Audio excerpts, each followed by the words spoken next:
Okay, here we are, the Headless Carpenter again, and what we're going to look at today is laying out some walls, specifically a wall with a window in it, because this is an exercise as you guys in the Kaskaskia College Carpentry class start to frame out a house.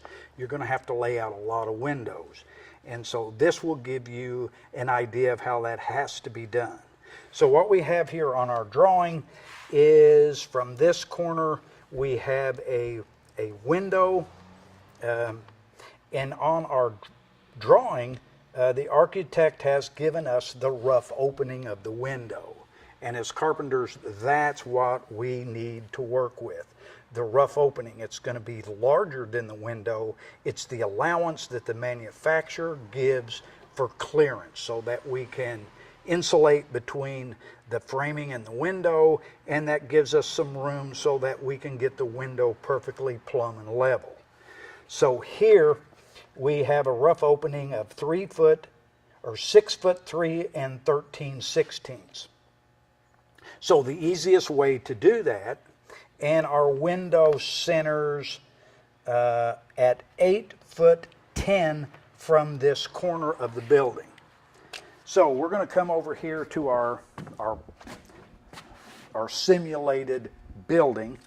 This is our deck, and we're going to set our sheeting, our exterior sheeting, on top of the frame. So our plate is set back a ½ inch from the edge of the building.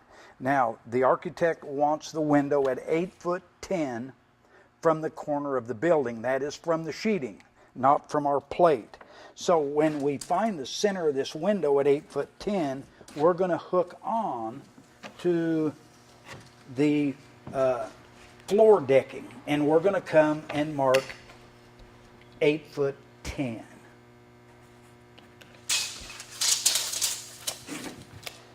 What I like to do is draw a line with the C in it so that I know this line is not a stud or is not anything. What this line is the center of the window.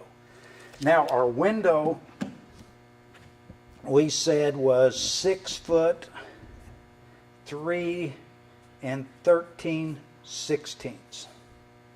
That is the rough opening size. Now the easiest way to put that window on our plate is to find the center of the window, and the easiest way to do that, and you can write on lumber, it's okay in our trade. So ½ of 6 foot is 3 foot, ½ of 3 inches is 1.5 inches, and ½ of 13/16 is 13/32. We're not going to worry about 30 seconds in framing, so we're going to make it 14/32 or 7/16. So our rough opening, the center will be 3 foot 1 and 15/16. So what I'm going to do is open up my tape measure past the size of the window, which is 6 foot 3 and 13/16. Then I'm going to take my center mark, 3 foot 1 and 15/16, and I'm going to put that measurement right on my center line, 3 foot 1 and 15/16. Then I'm going to mark the end of the tape, and I'm going to mark 6 foot 3 and 13/16.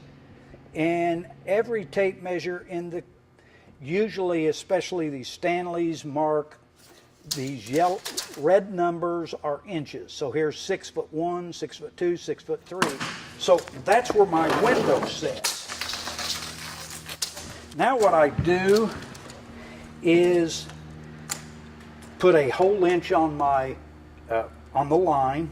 I'm going to mark over 1.5 inches for a jack stud and another 1.5 inches for a king stud. I'm going to do the same thing down on the other end and mark a jack and a king stud. And I just pull any whole inch, mark 1.5 inches for a jack, and another 1.5 for the king stud. Now I have my window laid out. I have the window the right size opening, and hopefully it's in the right position. Then what I'm going to do is finish my layout. Since there's nothing in there, I'm going to finish my layout by running my 16-inch centers. And as we talked in another video, my 16-inch centers, I'm going to move back 3/4 off at the center and lay out my centers. When I get to the window area, and this one came out quite well, we have a center right here next to my window. And then when I get into the window area, these studs are going to be shortened. They're going to be in the window, so they're going to become cripple studs. And so we're going to indicate those with the letter C. And so on and so on. So we're going to get our wall laid out. And that's what we need to do when we lay out our plates for our walls with windows or doors in them.